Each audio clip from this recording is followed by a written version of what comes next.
afternoon, everybody. Welcome back to Other Minds and Hands. This is episode 33, and today we are going to begin what feels like a really long time awaited, coming. Yeah. long expected party, you might say. Yeah, something like that.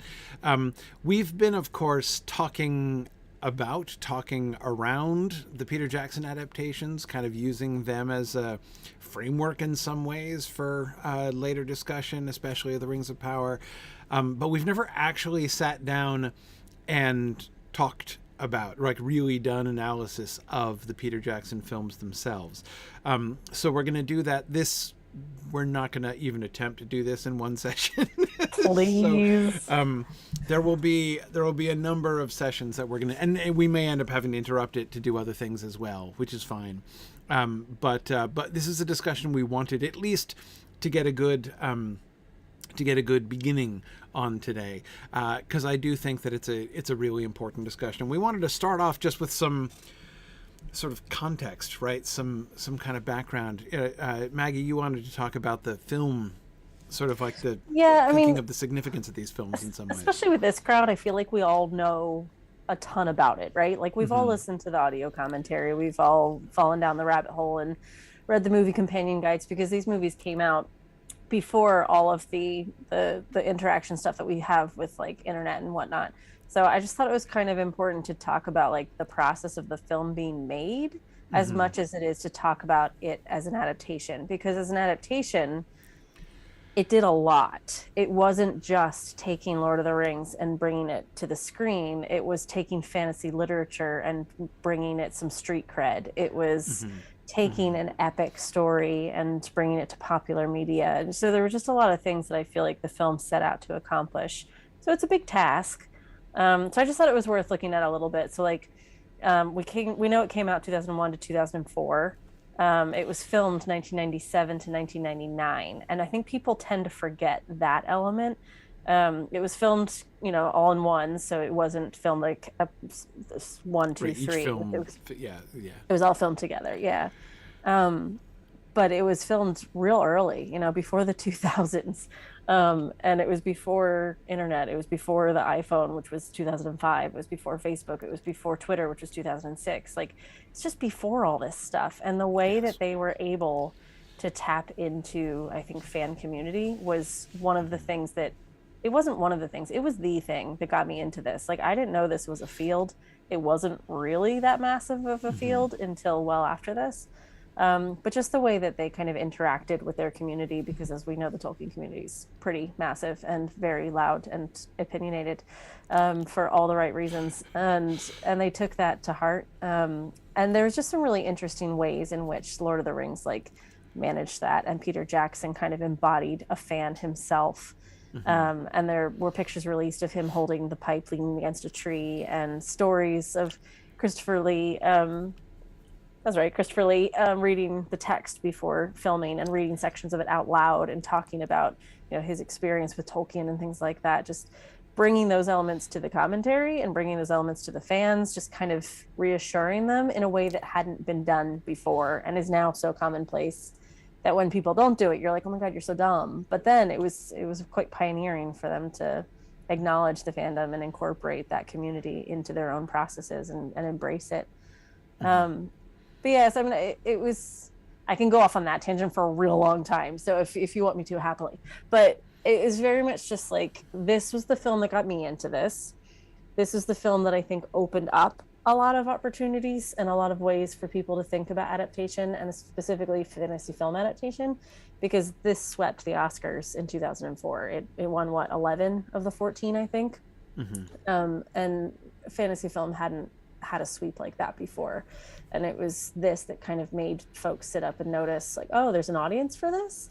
And then we had this, it also came out at the same time as Harry Potter started. So like, then there was just this explosion of fantasy-led adaptation, which was lovely for those of us that love it, but also really crappy for those of us that love it, because so many bad adaptations came out in that time because they were really rushing them. And then the filmmaking side of it, this is the part that I feel, I guess, most strongly about when we talk about adaptation, and specifically this one, because Corey and I feel differently about these films, but in a really interesting and I think very cool way.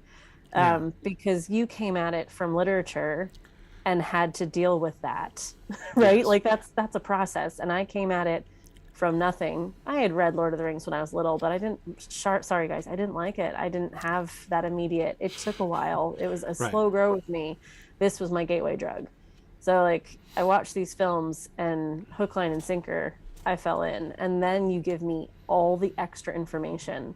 And I mourn that now with no DVD special features and things like that we don't have that kind of access. But being able to fall down the rabbit hole of extended editions and all of those extra documentaries, that is what made so many of today's filmmakers. Like having that behind the scenes content is what opened the door to so many people realizing this was an industry, this was jobs, and this was something that you could do about text that you love and like things that you are obsessed with and you're called a geek for. Like it just brought all this like credibility to it that I absolutely loved how they handled the adaptation and how they handled the production of it. So lore was completely separate for me. I was fine with whatever they did because what they were doing was such a big deal. Yeah. Then there's some things that you're like, okay, why did you make that decision? Who is this? What do you do? Yeah, some of that came in too, but I also enjoyed listening to them talk about their process. They were really thoughtful and open and sharing about the changes that they made. And I now use this as a case study, obviously, because, I love Tolkien and things like that, but I really do use this as a case study for like fan management, how they discuss adaptation and how they work their way, around the changes that they made and how they communicate that to the fans and stuff, but also just for their own passion and process in it and what that did. But yeah, again, guys, I can digress for a while on this, but I just thought it was really important to just kind of know that we're not just talking about taking the text of the Lord of the Rings and bringing it to the screen. It was really starting a movement, I think, of popular film adaptation and fantasy-led adaptation and just what it was trying to accomplish. Because like you were saying before we started, Corey, there have been so many adaptations of Lord of the Rings prior to this. Yeah. We all love we all love the BBC radio one. The Bakshi stuff makes me laugh, but is actually pretty great in terms of like tone and content. So there's a lot of things that happened before, but we all know that it didn't quite accomplish adaptation of Lord of the Rings. It tried it, and none of them really do what I think we want it to do. I'm not saying this one's perfect, but it really did take a stab at doing the big picture. Yeah. All right, I'm going to shut up for a sec because cool. So from the Tolkien sort of text perspective, and of course here I always run the risk of just like projecting my own experience out onto the entire Tolkien community, and I know lots of people had very different experiences than I did, but I really do think that in some ways the Peter Jackson films were really the first time that the Tolkien community was confronted with the issue, like the adaptation issues, all of the things that you work through in seeing an adaptation, really functionally for the first time. I say that in saying that I'm not dissing the other productions, the Rankin Bass Hobbit and the Bakshi Lord of the Rings and stuff, and the Rankin Bass Return of the King, and not to mention, Maggie, as you mentioned, the BBC audio adaptations and the other audio adaptations, the Mind's Eye one, which is the one that I grew up listening to, purely based on what I could find in the little bookstore in my town in the 80s, basically, is what that meant. They had the little wooden boxed set of the Mind's Eye tapes in the Toadstool bookstore down in Milford, but in which I got in like 1986, 87. Wow. I can't remember exactly when. But anyway, they didn't have the BBC one, so I never heard it for a while. But anyway, despite the fact that all of these other adaptations existed, it kind of like you were saying, Maggie, about like the ambition of the Peter Jackson films, right? This struck a completely different note when it came to its relationship with the text. I mean, whatever you think about the Bakshi films, nobody could see the Bakshi. I mean, it's so short, right? It's short, and it's this short animated film.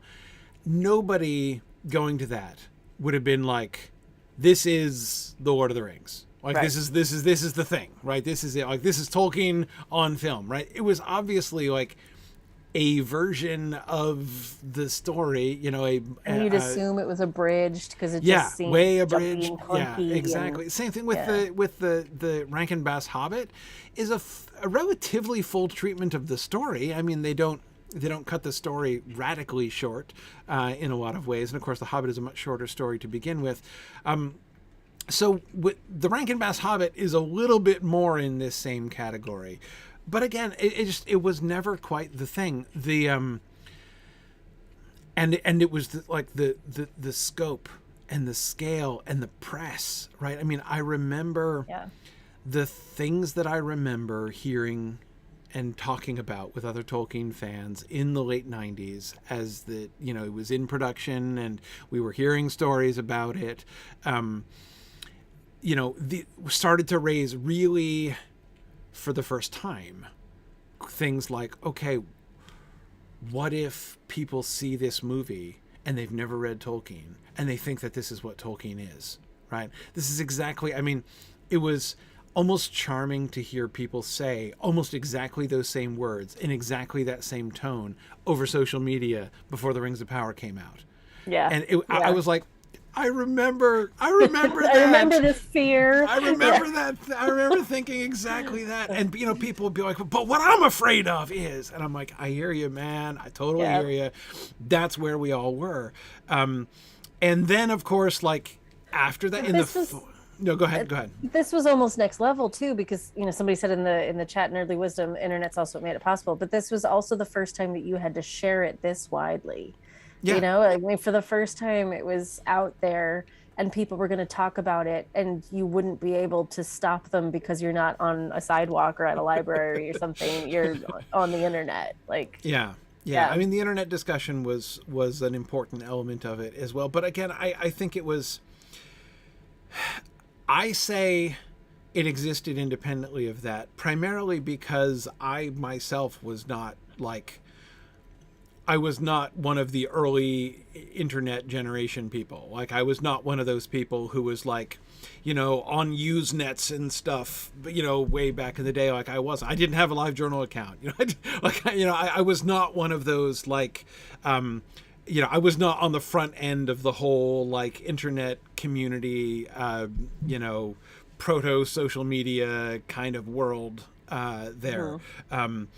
I was interested in the internet, but I was don't forget, I was in grad school. I was writing my dissertation at this time. So I was busy and I didn't spend all that much time on the internet surfing. I was 18 and a freshman in college, so I'm not sure how that makes me feel, but and it was this, it was also being 18 to be surrounded by a bunch of people who were also 18 and the internet just starting, but it was the time that I found the OneRing.net and things like that I did refresh it every day to just hear the different opening and to see what news had popped up and, fall down that rabbit hole. So it was the first fan engagement that I think I personally engaged with as well. Yeah. And I didn't actually, I didn't read the OneRing.net. I was not part of that kind of, that's exactly the kind of thing which, while writing my dissertation, I did not have the brain space for. So, I had friends who were Tolkien fans and we talked about it, but it was, so again, my perspective is in that way kind of not very much influenced by the early internet discussions at the time or the sort of the internet phenomenon in that way. But again, as I say, dealing with this. And so for me, it was difficult. It was challenging. And I felt challenged in a way. I don't remember ever feeling, if I could characterize the difference and what it meant for the Peter Jackson adaptations to exist compared to the Bakshi film, which I saw early on, not when it first came out. I was too young when it first came out, but I saw it as a kid. And again, it was remember, no internet, me growing up in a small town. This was me going to our local Blockbuster and one day being what? There's a Lord of the Rings film? Who knew? I didn't know. That's amazing. Let's rent that. Wonderful happenstance. Yeah, exactly. So, that was my discovery of the Bakshi film. And when I watched that, I was like, what the heck did I just see? Right. Am I high right now? Yeah, I found some of it amusing. I found some of it interesting. But what I did not feel in any way was outrage. Like that reaction of like, no, they did that wrong and something horrible has happened as a consequence. Like, I didn't feel that in any way. Like that was not part of the picture. But again, that was always with the Peter Jackson films. That was always like brewing. Not just with me. Do you think that was like animation versus live action? In part, but I also think it was just the scope of it. I mean, I do think that the animation versus live action thing is a big deal. It made a huge, I felt, it made a huge emotional difference. There's a sense in which it's like, okay, this is the real story, you know. The whole thing. Even in the sense which was, I mean, I think still remains true, though I think it's much less true now than it was 20 years ago, that people don't take animation as seriously or take it as seriously as like real art or whatever, which is dumb, really dumb. But I mean, like, so to some extent, like the interest in Japanese anime and things like that has kind of begun to change that. And even with things like The Simpsons, for crying out loud, you know, like that kind of like the ways in which there have been over the last 20 years many different and more mainstream animated things which have more influenced the mainstream and taken it out of the Saturday morning cartoon world, which was the world of animation back in and also just the marketing of the Peter Jackson trilogy. I mean, we're not talking about a small animated film. This is New Line Cinema with multi-million behind it, with, you know, images on planes and massive releases and things like that. So it's just such a different scale too. They were going for the massive impact. Yeah. No, exactly. There was a sense of, now I know that, you know, the Peter Jackson films was not Hollywood. You know, it was Wellington, right? So it was, but yet there was that sense of like, okay, the big motion picture industry is now sinking its claws into Tolkien. So that was, I think, part of the anxiety and that sense of like, this is going to get pushed as the thing, you know, which really began to fuel the anxiety, which opened the door to those feelings of outrage when I saw it. Well, and that goes back to all the things we've been talking about on this, of just, you just feel such this, you know, need to be defensive of the things that you love and protect it and take care of it, and you know, all those things that we feel when you're reading a book by yourself. You have this really personal attachment, so when somebody else gets their hands on it and a massive audience is trying to interpret it and tell you if it's good or bad, you don't want to hear it because you're wrong. You don't know, you know. You don't know. You do feel that defensive. Yeah. Exactly. So the first thing that I would want to emphasize about the experience of watching the Peter Jackson films, and I think still to this day, I still believe it is the most, I've said this before when I've given talks about adaptation and stuff like this, the first most important thing about the Peter Jackson films and the number one impact that they had is that they were awesome movies. Like, even as someone who actually went in, I was excited, but with a heavy undercurrent of resistance. I mean, I didn't go to the film to mock it or something. I didn't go with like, I hadn't made up my mind that I hated it before I stepped foot in the theater. I really hadn't. But I was very like wary. I went in full of wariness. Right. And it created, I always felt this conflict, because all of my wariness and all of my still full blooming book purism that I was you know, in the midst of at that time, all of that led me to say, oh, this is horrible. Oh, look what they've done. Oh my goodness, that's bad. I can't believe they changed that. I can't believe they didn't do that. What are they even thinking here? That's not who says that line. And And but at the same time, so like I was having all of those feelings, but at the same time, I cannot I cannot be unmoved by the fact that I am watching a great film. Yeah. You know, and that, But, yeah. and that's such an important distinction. I don't know if we've talked about it before or not, but like I definitely talk about in class of the distinction between movie and film and how that compares to book too. Like an adaptation doesn't have to be a pure reinterpretation. It can be a changed thing that works really well. You know, Princess Bride, we talked about that. Like, it's so different than the book, but wow, it works well as a film. And just having a really entertaining movie that works really well, it's okay for that to be different than the book and for you to like both. Ready Player One, I love the book. I love the movie. They're real different. But and I have like specific moods for them too. Like, hi Merlin. Sometimes I really want the film and sometimes I really want the book. And it's okay for a visual medium to be able to give you something different than the textual one can. Yeah. So that's good that you had that attitude. I'm very proud of you, because you weren't the Tolkien professor then either. I was not yet the Tolkien professor. Yeah. No.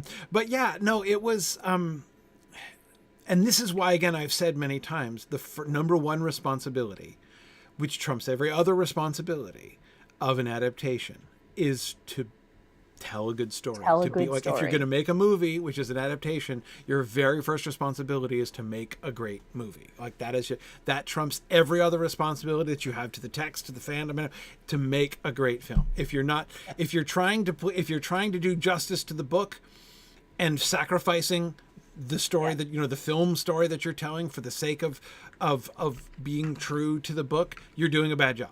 You will have made a bad adaptation when that happens. I mean, there's no reason for you to adapt a text if you're going to change everything. You can just make your own story and, not have it relate to the text that you're working from. But if you're going to make a story off of something that you love, you better love it, right? It better be able. And you better do a good job. I mean, and that's how you bring honor to it. You loved the book. Yes. Well, try to get us to love the film. Yes. And this is the thing, like, again, this is where I always start, and I try always to come back to. When I get in the weeds and I feel myself starting to get grumpy about moments in the Peter Jackson film, I always come back to, but this is a great film.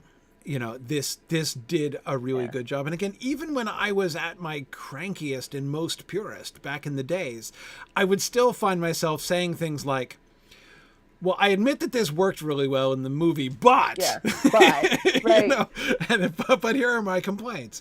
I'm like kind of okay with that though too, because that's why adaptation is so fun, right? Like there's so many things that just get you, really, like, I don't know, emotive, and there's just really connects. It's nice when you can come at it from that place of curiosity and like potential to be openly accepting, like you were. But I there's so many that I totally get that just straight up anger. I just don't want to be around that if they're just going to be spewing vitriol. No thanks. Yeah. So okay, so Eric is asking me, as a former cranky purist, what factors most turned me around to where I am now. Years of talking about it, basically. So what I found was, number one, I came to a realization. The first realization I came to was after, and this was, I came to fairly quickly, as I had a series of talking points fairly quickly about like things that I could have given you my short list of like things I hate most about the movie after I watched it, like things I think they get most wrong. Oh, people are going to be asking you for that now. Yeah, well, it's been a long time since I've done that shtick because I've kind of come around, but thinking of the Fellowship of the Ring film, Arwen, not Arwen's replacement of Glorfindel, that was never my issue. I always was willing to understand that. It was the like Arwen's fate tied to Frodo thing, and I'm like, what? Like, and we're sending Arwen to the harbors, like seriously, Elrond wants to. I mean, that was one of my hotspot problems and things. But so let me just take that one, right? Thinking about Arwen and Aragorn's relationship and Elrond's relationship with that relationship, right?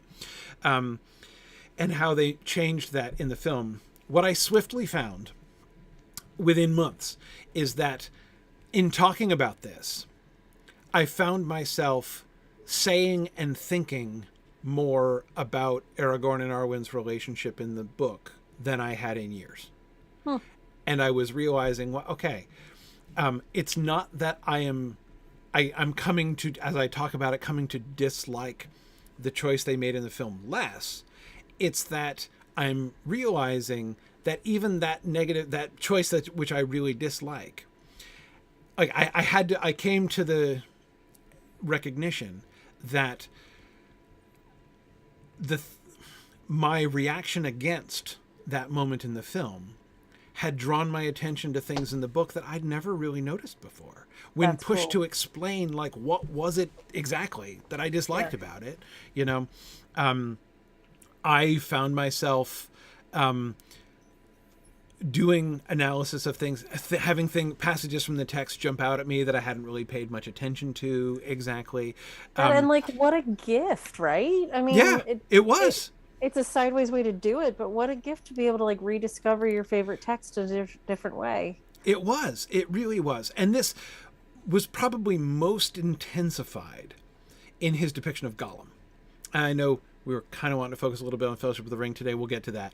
But so I won't get too much into detail here, because we'll come back to his depiction of Gollum when we talk more in detail. They weren't about filmed the Two in order. Towers, We but don't have to talk about it. we don't have to talk about order. Yeah. Anyway, point is, in looking at his Gollum and comparing and contrasting, now I was, from the beginning, if there were a place where I was most conflicted in the way I was just describing, of like, you're making some big changes that I don't know that I'm comfortable with, but what you're doing is brilliant, right?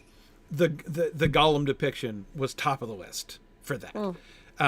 Because the depiction of Gollum, the characterization of Gollum, is so powerful.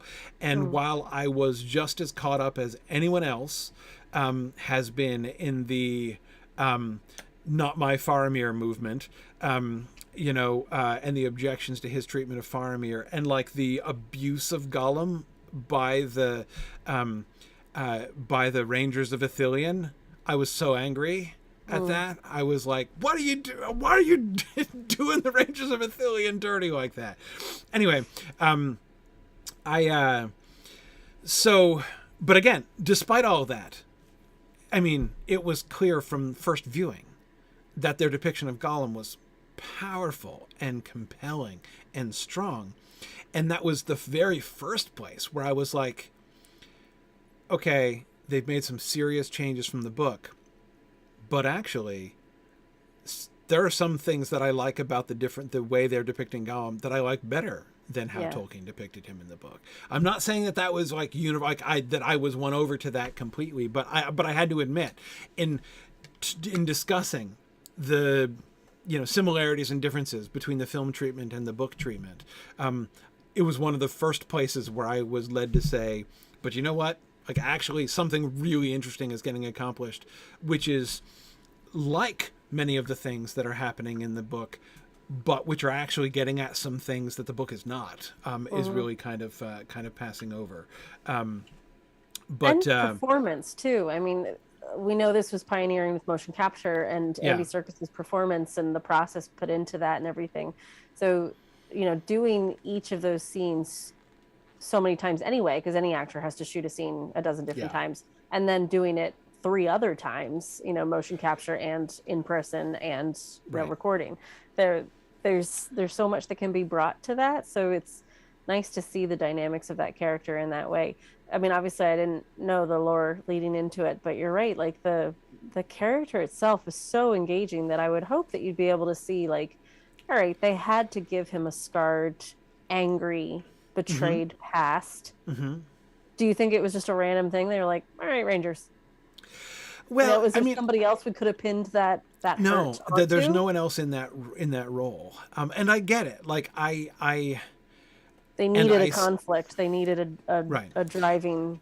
And that's the part where, as time has gone on, and after several decades, I'm able to let it go. Just like the feeling of anger, to want the desire to defend Faramir and the Rangers. The shape of that is real. If I had to, in one word, encapsulate what I love about what they captured about Gollum, it would be the word tragedy. They have really made Gollum's story a tragedy.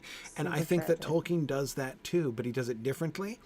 And the shape of that story I find really, really compelling.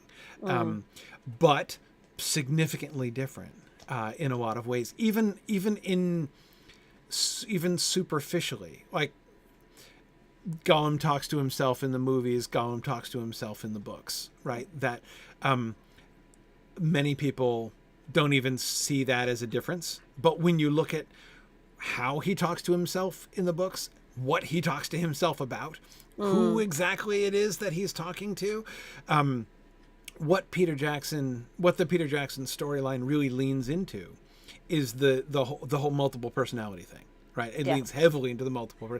Gollum doesn't really have multiple personalities exactly, not in that way. In any case, there's the one conversation, the Slinker and Stinker conversation, which works a little bit like that. And even back in The Hobbit, you can see him going back and forth. But this is him carrying two halves of a conversation.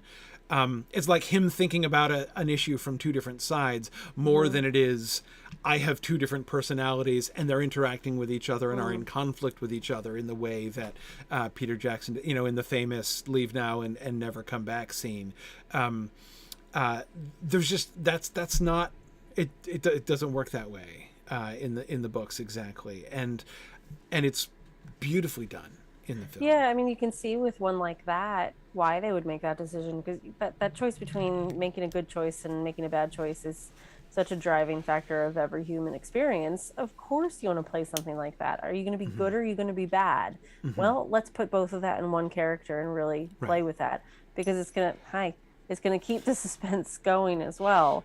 And that scene is also when I do analysis on it, because it's like one of the first scenes that I really noticed filmically, because if you time, the shots of Smeagol versus Gollum, it starts with Gollum occupying most of the screen time and Smeagol having less. And by the end of the scene, Smeagol has more screen time and Gollum has less. And that transition happens, and when you start to recognize that, you're like, oh my God, they did that on purpose. And like, it's just a little bit of filmic genius alongside of like character development. So like, you can see how well it works. Yeah. Why they would make that change. Yeah. I think I can also see, but I can also understand why that would be difficult. Yeah, no, it was, but as I say, it was challenging. My primary point is that it's this example of a thing which I could clearly feel as even like as a story within the story, right? The story of Gollum. It's not just that I'm like, this is a really great movie, but I'm like, this story is a really good story, even while at the same time, the other part of my brain is registering all of the differences and all of the ways in which they're deviating from the text and changing the dynamics between Frodo and Gollum, and culminating in what was for a long time my least favorite scene in the films, which was Frodo sending Sam away on the stairs of Cirith Ungol. Which I still don't like. Well, I didn't like that one either, and I wasn't a lore person. It just felt wrong, and not for like, no, you're turning away your friend. It felt opposite to their characters. Like, Sam wouldn't do that. Frodo and wouldn't impractical in so many ways. No, what, you're just going to pack up and go home by yourself at that point? Like it's you can't climb 5 stairs by yourself right now. Like, what's your plan here? Yeah. No, it was. I always felt that was weird and sort of unnecessary. But, yeah. Anyway, but anyhow, I don't want to get into like nitty gritty critiques yet. I was gonna say, I'm like, don't you? We'll keep it broad for now. Yeah. No, but just anyway, just to kind of to keep on with the big picture. So that was one thing that brought about the change in me, was seeing like, okay, and this has been something that stuck with me ever since, and it's the reason why I keep trying to tell people it doesn't matter to me whether something is a good adaptation. Like when. This is why my experience, my early experience, even before I changed my views, like my early experience complaining as a purist, showed me, like I discovered through that my own experience of the books was actually being enriched.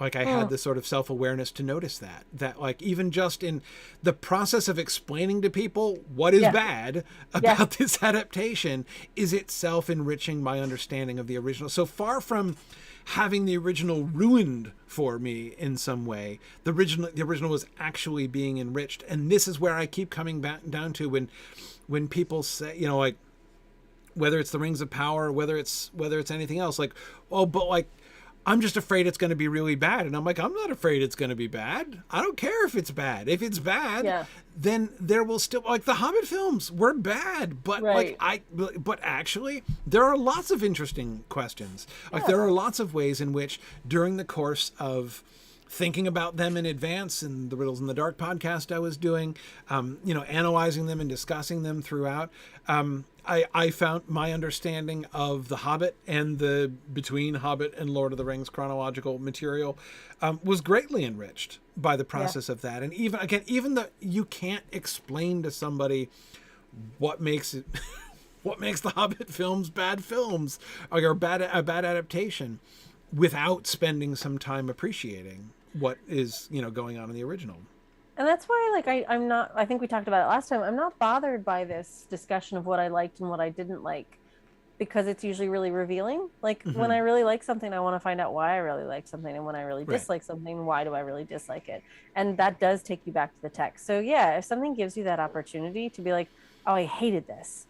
That's a strong word for something, you know, about a text, because I really loved it in the book when, and it made me feel this way, and I don't feel that, and they did it visually that way, which doesn't mesh with, you know. So you have this process. So comparison's really helpful in that respect. It's really problematic when you use it as a value marker, right? Like when comparison is how you're telling if something is good or bad. That's not how this works. So let me give another example. It's a smallish example, but it's an example of something where my attention was drawn to something in the book that I'd never really paid attention to at all before. And this was in The Return of the King, when they're shooting their catapults, you know, the trebuchets from the orc army.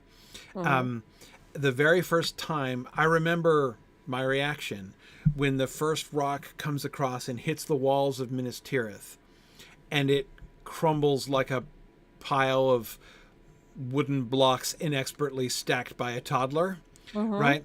And I just reeled back like, what on earth is going on here, right?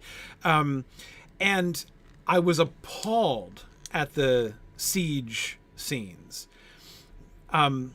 Now, I had never really thought much about the walls of Minas Tirith. Like, this wasn't, like, I had not spent any time with that. And yet, like, as soon as I saw that on screen, it crystallized things. Like, Minas Tirith, like, are you kidding me? Minas Tirith is the greatest example of, like, you know, Númenórean architectural technology. The Ents couldn't even scratch Orthanc, and the entirety of the walls of Minas Tirith are like that, right? The way in which the walls of Minas Tirith are supposed to invoke this awe, like the awe of the ancient world, the kind of awe that led, you know, Anglo-Saxon people to look at Roman aqueduct ruins and say, like, giants once dwelt in this land building things, right? That same kind of awe, like, but Númenor, like, even more, right? Anyway, so I'd never formed that thought. Like, I'd had that impression, but and like, as soon as it came up, I found that I knew it and I could talk about it at great length, but I'd never really thought about it. I'd never really appreciated that element before. It's something that had always been just kind of, that I had taken for granted going through.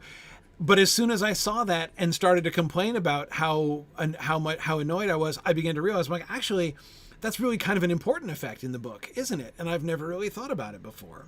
Well, and I mean, I just watched it and went, wow, that's so cool. But now hearing that, I'm like, well, wouldn't it have been interesting if the first few bounced off like pebbles Yes. And then they up their game, and then they up their game. So you really realize the strength of Minas Tirith, but also the strength of the enemy and the weapons that they had in their arsenal. If you really upped that, that would have been really it would have, for instance, one of the things that it would have done, one of the things that they kept from the book, but which had very, almost none of the emotional impact that it had in the book, was when they lobbed decapitated heads of dead soldiers in. They kept that. But in the book, it's basically like they're not going to be able to get through the walls, right? They do eventually take down the gates, right? But they know they're not going to be able to get through the walls. Like, all they can do is like spiritual warfare, right? And they do eventually set fire to it as well. But the like, you know, having the Nazgul flying overhead, oppressing them with with fear and despair, and then the lobbing of the heads, and the way that gets described, especially in the context of the increasing despair of Denethor. It's so again, it in the film, again, they kept the chucking the heads, but it becomes like almost like gimmicky, right? There's like, why do you need to, like, what's the point of sending over the decapitated heads if you can just, go through the wall like you're driving a bulldozer, like you're punching through paper, exactly. like the Kool-Aid Man. Yeah, exactly. So yes, yeah. So anyway, it was something that, but again, my point is, it's an example. It's one of the clearest examples of, I mean, even like what I was just describing about the effect of the heads, right? I hadn't thought about that. I hadn't thought that through in that same way. And so looking at the similarities and differences, even trying to figure out, like, why was it that I found the Siege of Minas Tirith so much less moving in the film than I did in the book, helped me to appreciate what was going on in those moments in the book so much more. So yeah, I really think that this is why I find almost any adaptation a net gain, because it inspires you to do this kind of so that was one of the things. So again, things that brought me around. Right, that was one of the things that brought me around when I realized, like, okay, it's not that I've changed my opinion of how good I think the adaptation is, but I now have a different perspective, right? So that the like fiery indignation of my purism was really dampened down, because instead of being all like, these films are doing harm, I'm like, well, actually, it's kind of doing good. I have to admit, it's kind of doing good. I'm fending off my own battle here, so thank you guys for being, that's my little minion. Yes. He sees that I have treats as bribes, and now he's after them. Yeah. Yeah, he's trying to get on camera. That's fine. But yeah, I mean, I think, like we've been saying, I think it's just a really useful exercise. I don't know if I can go so far. There you go.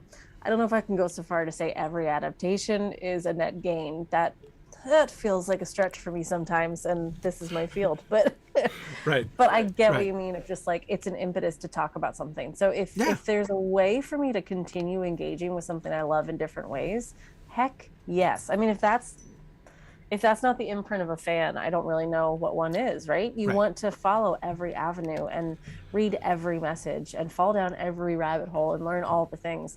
So that's one of the things that really, I'm going off topic now, but that's one of the things that really bugs me when people would say something like, oh, I'm not going to read the Harry Potter books. I don't like kids' books, but I hate them for this reason. Like, you have to engage with the thing before you're allowed to hate it with a passion, right? So, like, at least engage with it. And if you're going to engage with it, like we've said throughout this whole thing, why not engage with an open mind and maybe give yourself the chance to like something? They can be different, and you can like both.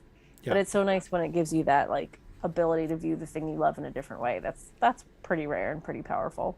Yeah. I mean, ultimately, at the end of the day, the thing that brought me to really change my attitude towards adaptations was the realization, and I don't have as clear a memory of, like, what exactly led me to that moment, but sort of the end point of all of this process was the recognition that, like, wait a second, the adaptation and the original are not the same. What? I know, right? It seems really simple when you say it that way, but again, what I would have said in what I was saying in the year 2000 and 2001, and what I've heard so many people say in the last year has been, that's not Tolkien. It's, well, no, of course it's not. No, he didn't write this. He didn't write this. He didn't. This is not and it. Same with any adaptation, to be perfectly honest, because Tolkien didn't write the script. Like he wasn't involved in writing a visual medium. It's his works, but no, this isn't Tolkien. We're taking it a different way, and that's okay. And to really realize that. And again, this is then also connected to the question, and which again, felt like deja vu for me so many times. This anxiety that fans have that an adaptation is going to do harm to Tolkien. Like this is going to ruin Tolkien. It's going to, it is not going to ruin Tolkien. It is a different thing from Tolkien. And, we will sometimes kind of jokingly say like, no, I just checked my books and they've not changed since the film came out. Yeah. And that's that's kind of a little flippant way to say it, but it really is true. And here's the other side of the coin as well. It's not to say that there might not be perhaps there might be somebody who sees the films or watches the show who's never read Tolkien, who might have read Tolkien and in some parallel universe become a fan of Tolkien, but have been turned off by Tolkien by the adaptation, and now they're not going to, And so in that way, harm is being done, right? Because now people have this idea, this wrong idea of Tolkien that's been projected by this thing, and they think they know what Tolkien is, but that's not what Tolkien is. And they've been turned off by or whatever, and so harm is being done to Tolkien in that way. And again, this is exactly what we purists were all saying back in the late 90s and when the films were coming out. And I have seen this, this was the other thing which really ultimately changed me around in my overall attitude to the films, is watching the aftermath, watching the impact that it had, despite all of its flaws, all of the things that I would have said they got wrong. And then, of course, starting my podcast after that and doing Tolkien stuff after that, and seeing how many thousands of people who were, read Tolkien for the first time because of seeing the films and in the end, there's no way anybody could make a reasonable argument to say that the Peter Jackson films have not been a net gain for Tolkien. No matter what you think of them, you might still think the movies are horrible and a terrible adaptation and bastardization of Tolkien's world. You can believe that, you can support that argument, but you cannot say that ultimately harm has been done. And this is why I am not afraid of whatever happens. Again, people hear me talk about the Rings of Power, and they'll still pull me aside and they'll be like, yeah, but really, what if it gets, seriously, aren't you a little bit concerned about what they're doing and what it could do? And I'm like, no, I'm not even a little bit concerned. Will there be the kind of, will it bear as much fruit as the Peter Jackson films bore? Yeah. I don't know that it will. That's a pretty high bar, all things considered. I mean, and a lot of that has to do with things that are not necessarily intrinsic to have as much to do with the occasion, like you were describing, Maggie, the way in which that kind of opened the door to things. Even if the Peter Jackson films, if you could imagine an alternate world in which the Peter Jackson films were being released now for the first time, they would not have the same impact, right? I mean, there was something in that moment there. Yeah. They captured something there, it was an important moment in the history of filmmaking, and that where they came in at just that right time, in a sense, and so many facets about how it was and so many facets about how it was presented. Like I keep going back to that because I feel like that was just as important as what they were creating was how they were creating it. So it wasn't just the showing the behind the scenes, it was like the actual people and how they loved each other and the camaraderie, because it felt like a fellowship. They got matching tattoos for dang sake, you know. Like there's all these elements that they promoted as a marketing material, like look at them all getting their tattoos, but you felt at the core that these guys really had this connection with each other as well and lived this experience and were good people loving the whole process. And we're still seeing that, you know, like during the pandemic, they did the reunion. They're posting pictures on their Instagram all the time of them out for meals and doing dances on con stages and all this stuff. So like there's something about the projection of yourself as a fan and aligning yourself with the fellowship, calling yourself the fellowship as you're acting as the fellowship. You're walking that line between reality and fiction, and they're doing it so well that we're on board, you know. Like, I'm so happy you're happy about this thing that I love and I want to join, as opposed to, you know, The Dark is Rising, which is always my go-to when they ask the lead actor, oh, are you excited that this is a series and you'll be back to do the sequel? And he goes, oh, there's more, you know. Like that's not what you want from a series. You want somebody to be as in love with it as you are. Right. Yeah, exactly. So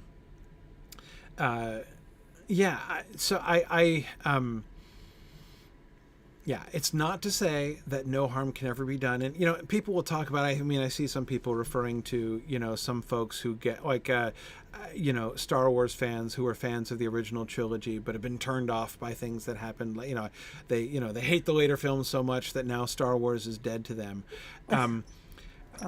I mean, I don't even know what to say about that. Like, I'm sorry for you. That's me too. Me too. I mean, I though I also, I don't know. I mean, I don't want to get all judgy, but part of me does want to say, like, I feel like if that's the case, how big of a fan were you to begin with? You know? Like, I mean, if that's how easy it is for it to be ruined, and nothing has changed for the trilogy, you can keep loving that. You can keep loving it. I know there's the fear of like sharing the new thing, and if this is what people know as Star Wars, and it's so embarrassing, you don't want to align yourself with it. Okay, but I'm sorry for you. Right. I mean, exactly. It's you know, that person may have lost something, but I'm not sure how big was the thing that was lost necessarily. I mean, I don't know. It's I have a hard time really, I don't know, that really feeling that as a big problem, honestly. Yeah. I feel pretty capable of separating, and I guess it's just too close for some people. But I mean, it also took me a long time to get there. So like, I get it. You know, I would be leading the pack with the pitchfork and torch in my hand to hate the thing that I loved the text of, and it took a long time to come around to that. So maybe it's just a process. Right.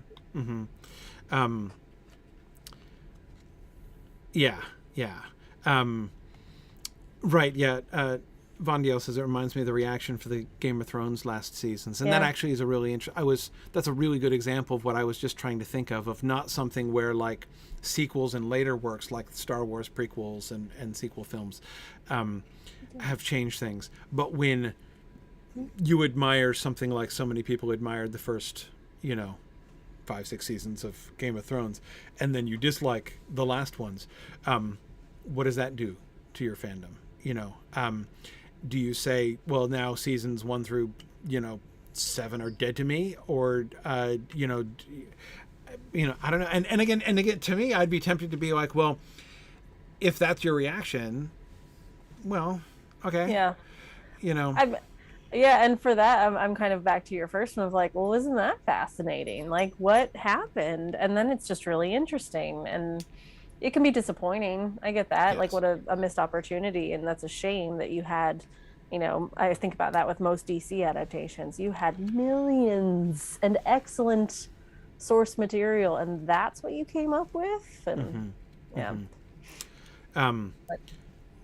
it doesn't have to ruin your original. You can still love it. No, it doesn't. And I do agree with Captain Button that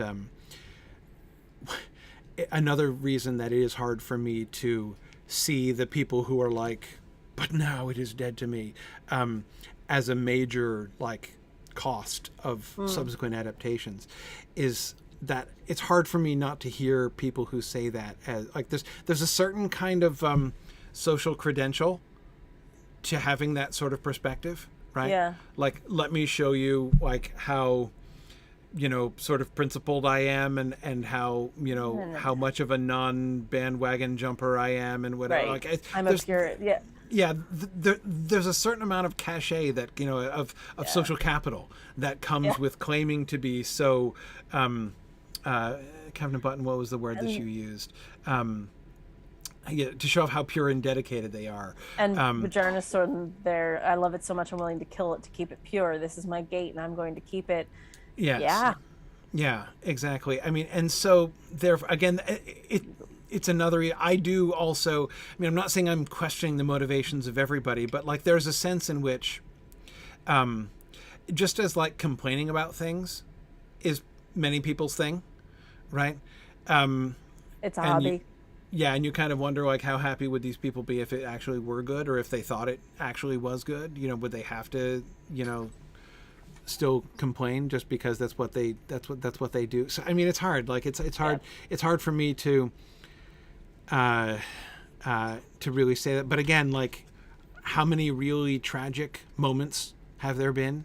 You know, if somebody who has turned off Tolkien forever because they saw the Peter Jackson films, or because they saw the Rings of Power, and said like, well, now I will never read. I was going to read Tolkien and become a big fan, but now I'm not. I'm not saying it could never happen. But that's why, again, I think my question is like, even if that does happen, is it outweighed by the number of people who discover it who might never have? And in the question of Peter Jackson, clearly yes. So anyway, yeah.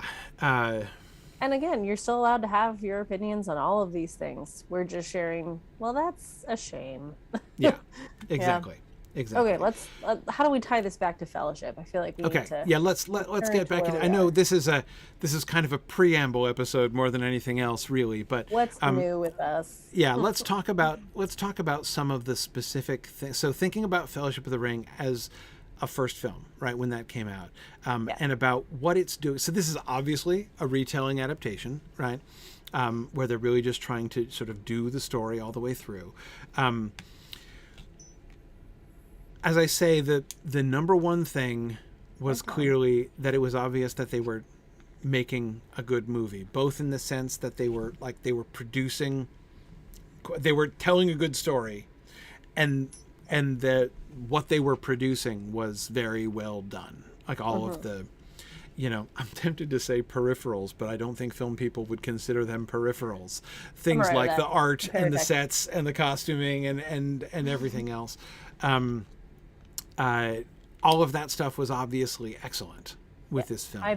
I would say high budget, but it wasn't that massive a budget. It was 93 million, 97 million, something like that. So, I mean, in context, it wasn't massive, but they made it work. I mean, sets and helicopters and live action and everything else, real horses, training, stunts. Yeah. High end. Yeah. Yeah, it was. So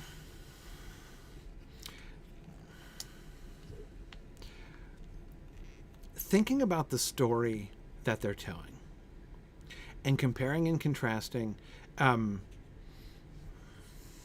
thinking in terms, in some ways, that we were just discussing during our Christmas Carol discussions. What is... Okay, how about this for an exercise? The Peter Jackson Fellowship of the Ring film. What's it about? What is the heart of that story? What is that a story about? Like, the Fellowship? The Fellowship. Okay. Just the first one? Yeah, exactly. Just the first film. So as a first film, you've watched the first movie. What are they giving you? What is the core story of that film? I would say foundation of the Fellowship, right? Like, we have to know the threat of the ring. Just ignore this guy. I am. The threat of the ring and the power of the Fellowship. Because, I mean, that Council of Elrond, right? Like, you shall be known as the Fellowship of the Ring. Like, you could have ended the movie there and we would have been like, yeah, like, we get it. That's important. Yeah. Yeah. Um, yes. So You're ridiculous. if we think about the shape of the story in the film, you've got the Council of Elrond, right in the middle, that sort of defining moment in the middle of the story. But I also think about where the film goes, how it leads up to Frodo's choice to leave the Fellowship. But even more climactically, it leads up to Aragorn and Boromir, right? Boromir's death. This is, of course, one of the big changes that they made. A huge change. This would have been my nominee, may still be my nominee, for biggest change that even many Tolkien fans didn't really notice or process much. At least almost nobody talked about at the time. The moving Boromir's death from the beginning of book 3 to the end of book 2, essentially. And anyway, it was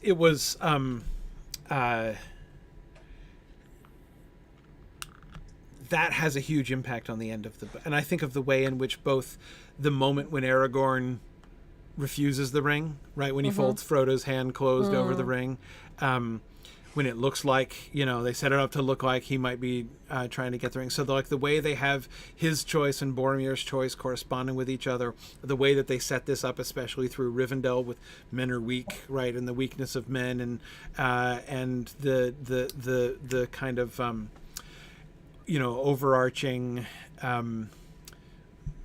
heritage of Isildur, right? Setting up. So that's where all the focus is at the end of the film, right? Between Aragorn and Boromir. And then the final fight with the orcs, where Aragorn, of course, turns away from the ring and instead turns to fight the 800 orcs that are coming running up the hill at him, right? I'm going to take on all these. And that's also where he takes up the mantle, says, "Our people, I will not let our people fall." Our people, that big moment of he's stepping into his role. And that moment between Aragorn and Boromir is so well done. Really powerful. Even poor Sean Bean. Yeah, poor Sean Bean. But even with the what they're doing in that moment is quite different from what the book is doing in that moment. But the Boromir Aragorn death moment, right? Totally different. I would go so far as to say almost totally different in the book and the film, and yet it's really excellent. Who is it who just said Meow indeed was just saying the book version is perfect, the movie version is perfect. Totally true. Totally true.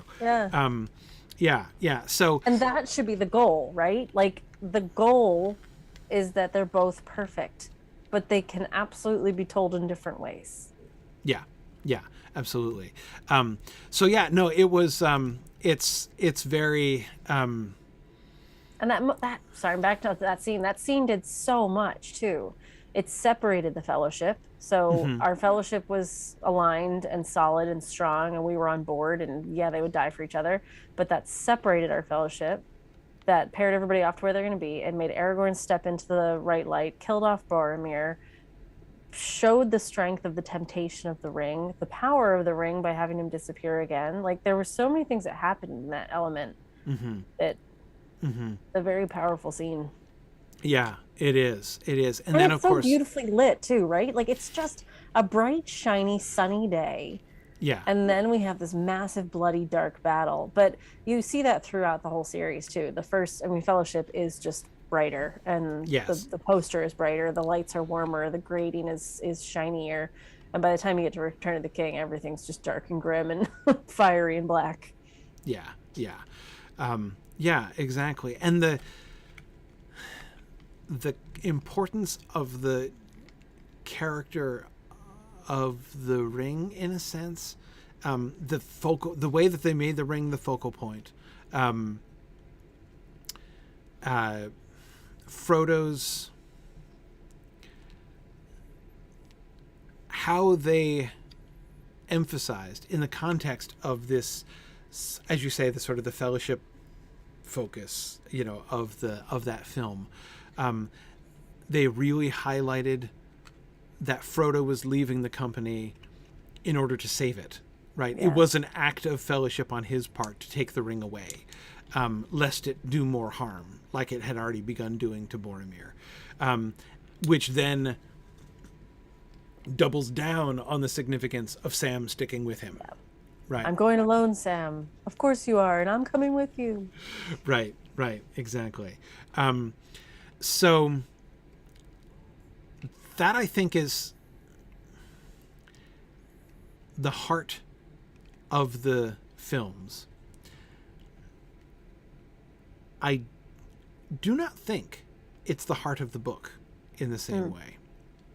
I'm not saying the relationship among the company is not important, but I don't think it has anything like the prominence in the book that it does in the film.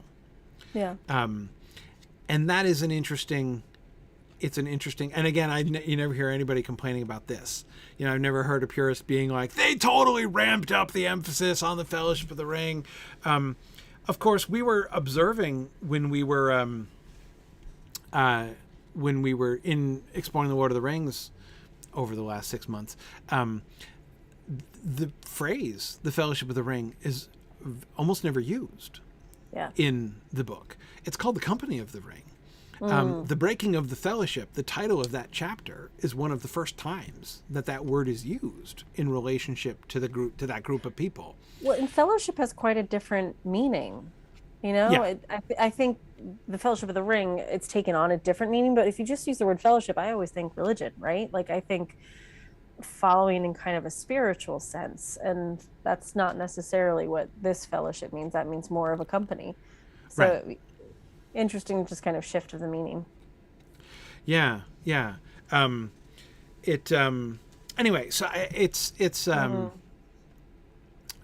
we do get emphasis. I'm not saying that the fellowship emphasis is absent in the book, but I would have a hard time saying, considering the book alone, that really is the core of like books 1 and 2 of the Lord of the Rings, meaning the Fellowship of the Ring book.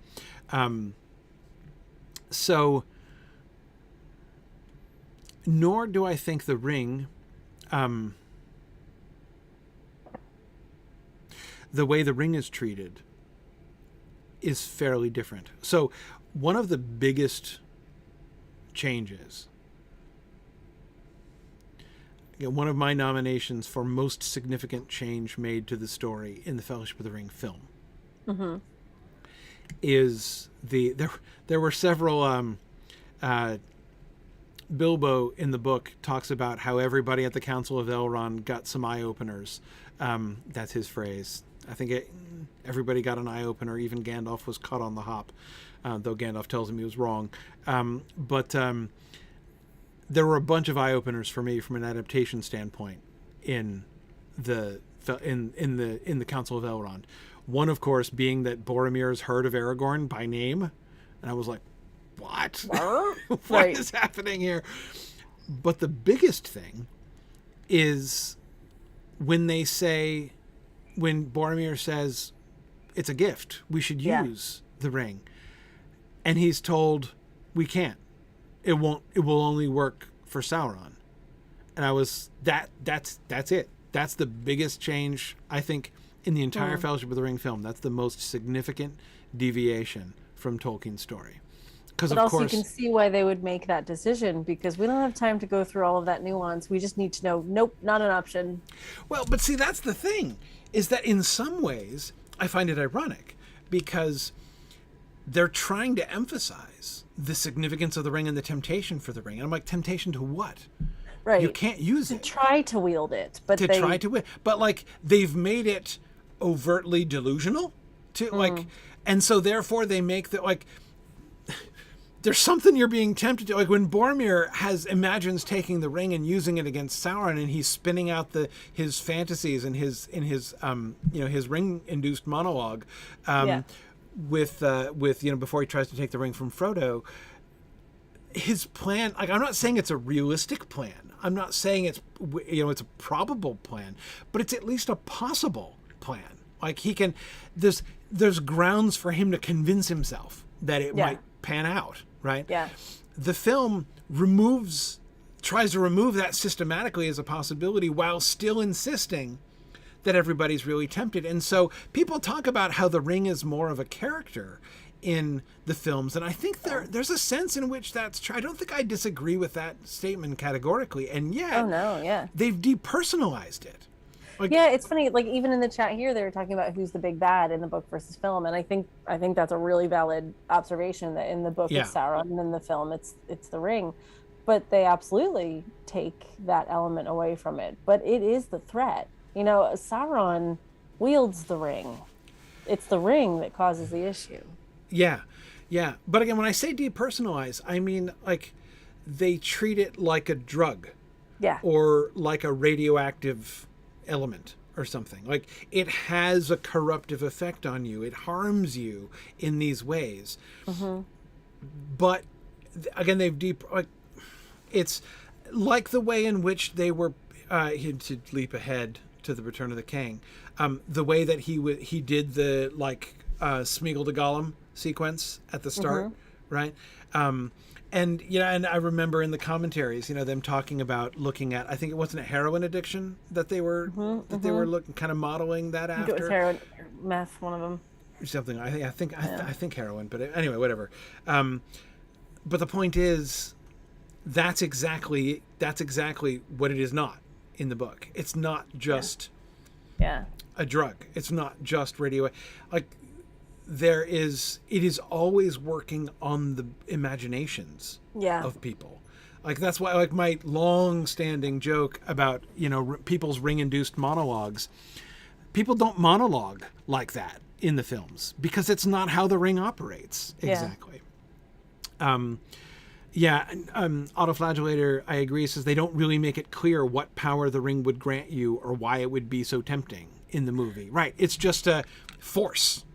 It's a force of corruption on people. Wonder if that's deliberate. I mean, maybe that's to make it more malleable for those watching it, that you don't want the black and white. You just want everyone to kind of envision what it's like the Mirror of Erised, right? In Harry Potter, like whatever you look into it, you see what you need to see. So maybe it's just keeping it broad. So we just see it all as a big temptation. But for me, that could mean one thing. For you, it could mean another. Yeah. Appealability. Right. Yeah. It's, and even thinking about the way that they talk about the weakness of men, right? They make it, even there, by talking about it, they're making it less about the ring and more about you, right? Are you going to, Aragorn's all work. There's this weakness in me, right? Remember, he's talking about the weakness in him, and he's expressing his doubts to Arwen when they're in Rivendell, right?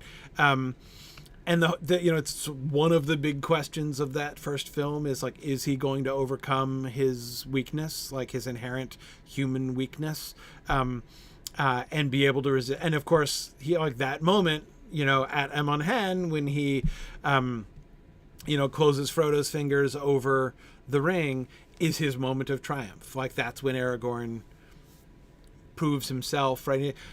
But what's he overcome? He's not overcome the ring. He's overcome himself. Right? He's overcome his own weakness. And so did Galadriel, right? I can retire. Yeah, she says the same kind of thing. Oh, I have succeeded. I have overcome that threat. Right. And again, another little change there. Again, there's so many people who talk about the Galadriel scene and they're they stayed so close to the book. And I'm yes and no. There's some major, here's what I would point to as the biggest single difference. I might be wrong about this, but the biggest single difference between the Galadriel temptation moment in the film and in the book. She's panting at the end in the film. That is my vote for the biggest change. It seems like a tiny thing, right? Yeah, I'm see, that's something I wouldn't even notice, but I see why. She's undergoing this almost physical, I would be, and then when she's no, I fought it down. I'm okay. I accept this, right? In the book, she is completely calm. She's I am not going to do this, and let me explain to you why I'm not going to do this, right?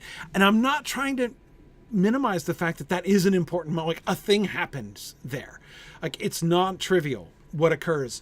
That is a moment of her passing the test, and it's a big deal, but it's not the same. Exactly. Ms. Manrique points out she laughs. Yeah. In that moment in the book. And again, this is what I mean. Like, this is what I mean when I'm saying the struggle is with themselves more than it is with the ring, right? It's all about like me overcoming my own temptations and you know, and again, this is not a criticism. It works in the film, right? But again, this is I'm trying to get at like where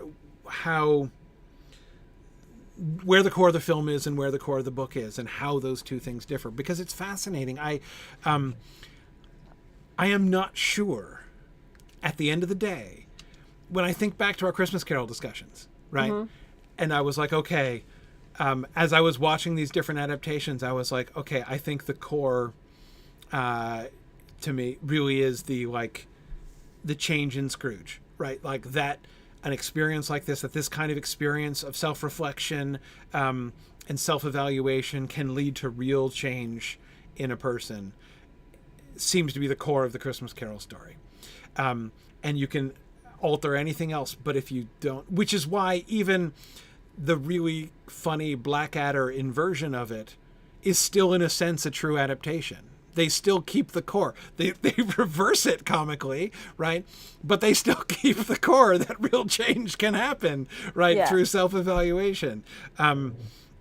They're laughing at it, but they're laughing at exactly the right thing. Yeah, the right thing. So here's my question. Does the Fellowship of the Ring film stay true to the core of the book? I'm not sure it does. I don't think that. I mean, this doesn't mean like now I'm deciding anew that it's a bad adaptation. I'm becoming a purist again. But I'm not really this. What I am not convinced of still, after all these years, I no longer am upset about it. I no longer rant about it. I am still not convinced that the Peter Jackson films really got the books. Like, people talk about, especially, of course, there's so many people in this past year who were holding up the Peter Jackson films as the shining example of like how you get Tolkien and how you do, like, they stayed so close to the books, and this is, you know, Rings of Power is doing all this crazy stuff. And I've always been resistant to that from the minute people started saying that.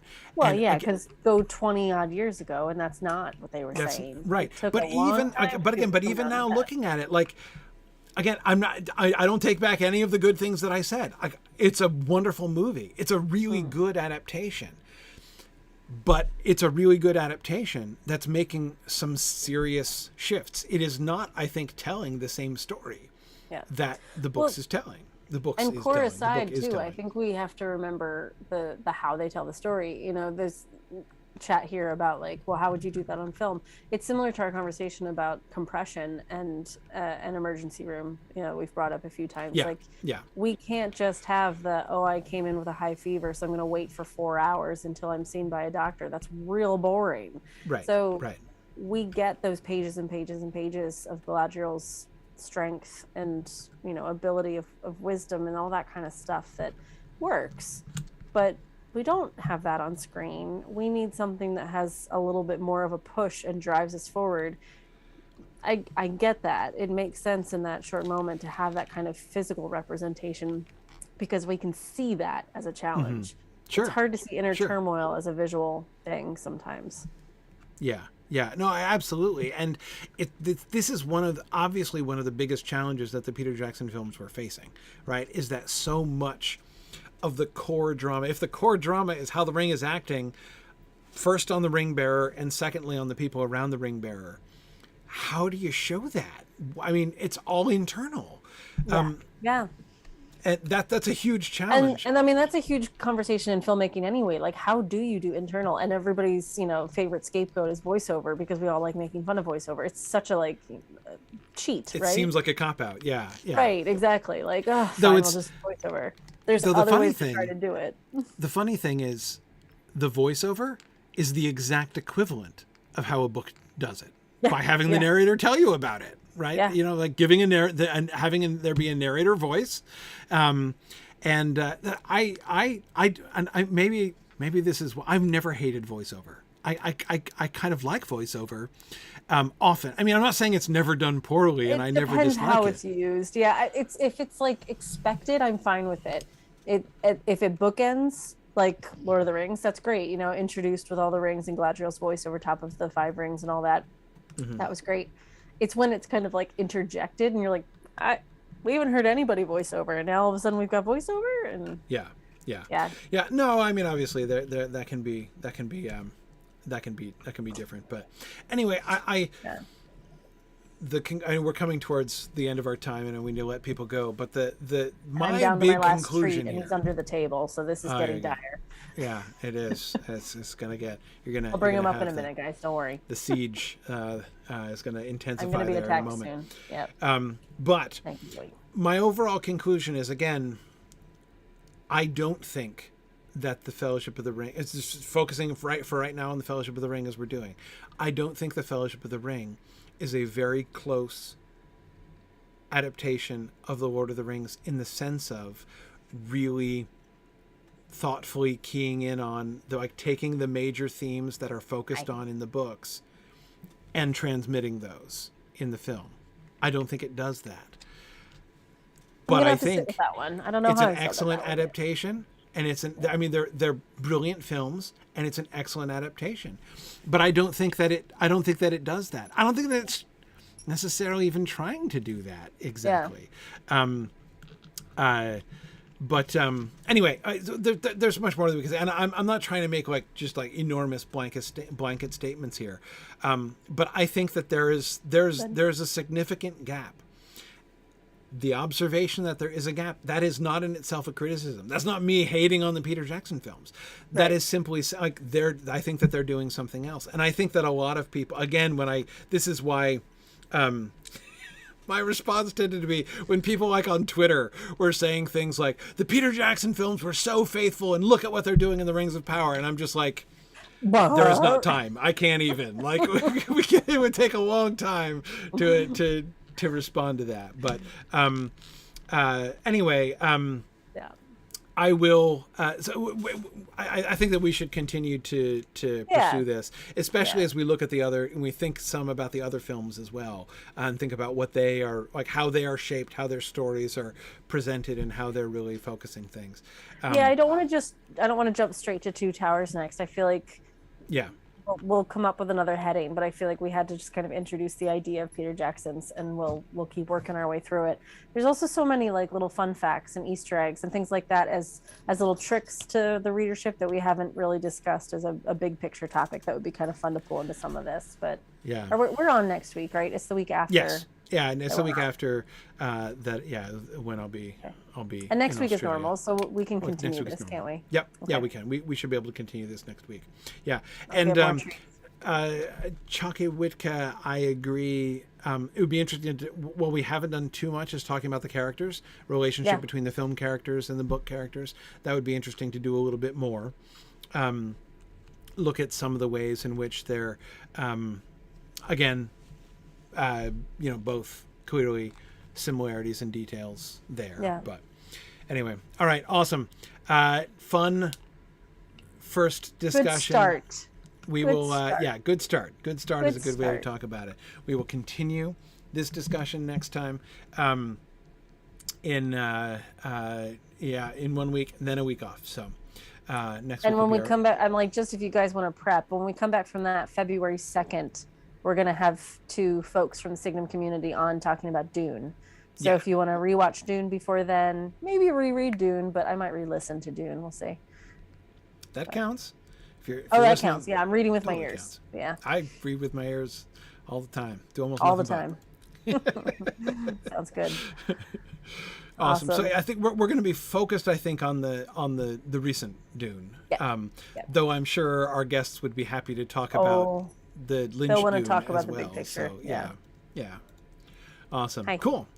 Very good. Right. So that'll be on February 2nd, but we'll do more Peter Jackson discussion next time before we have to put that on hold for a couple weeks. But awesome. Thanks everybody. Sounds good.